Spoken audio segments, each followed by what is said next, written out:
mengambil kuliah. Halo, perkenalkan nama aku Helma Putrindiyani. Aku dari Fakultas Psikologi Universitas 17 Agustus Samarinda. Di Beck mengambil kuliah.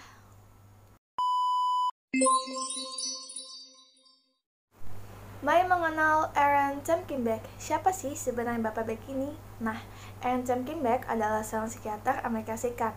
Ia dilahirkan pada tanggal 18 Juli 1921 di Rhode Island, Amerika Serikat.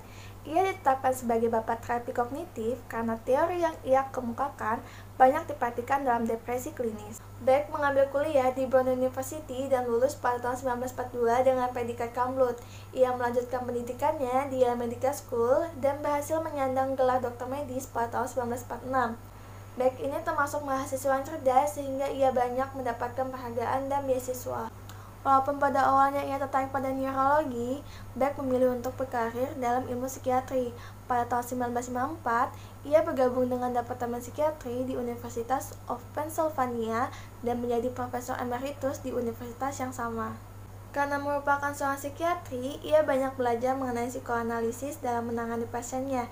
Di University of Pennsylvania, ia melakukan penelitian tentang depresi dengan pendekatan psikoanalisis.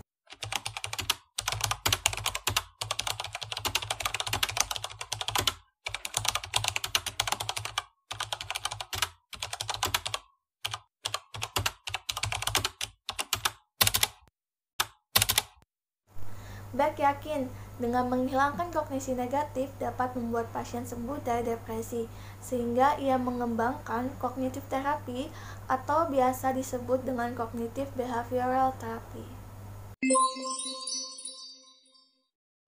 Awalnya dinamai kognitif terapi berdiri pada tahun 1960 oleh Aaron Temkinbeck untuk mengatasi masalah depresi. Namun, seiring perkembangan zaman, namanya berubah menjadi kognitif behavioral therapy karena dipakai juga untuk mengatasi masalah mental. Terapi ini sangat cocok untuk berbagai usia, strata sosial, pendidikan, dan ekonomi, serta dalam berbagai konteks individual maupun klasikal. Serta ini direkomendasikan untuk mengatasi kecemasan dan depresi oleh National Institute for Health di Amerika dan National Institute for Health and Clinical Excellence di Inggris. CBT sendiri merupakan salah satu bentuk intervensi psikologis yang fokus pada bagaimana cara kita bertindak dan berpikir agar bisa menolongnya dalam mengatasi masalah perilaku dan emosi. CBT sendiri berkeyakinan bahwa bagaimana kita berpikir berhubungan dengan emosi dan perilaku kita, dan kekeliruan dalam berpikir umumnya berhubungan dengan problem-problem psikologis yang dialami seseorang, baik secara emosi maupun perilaku.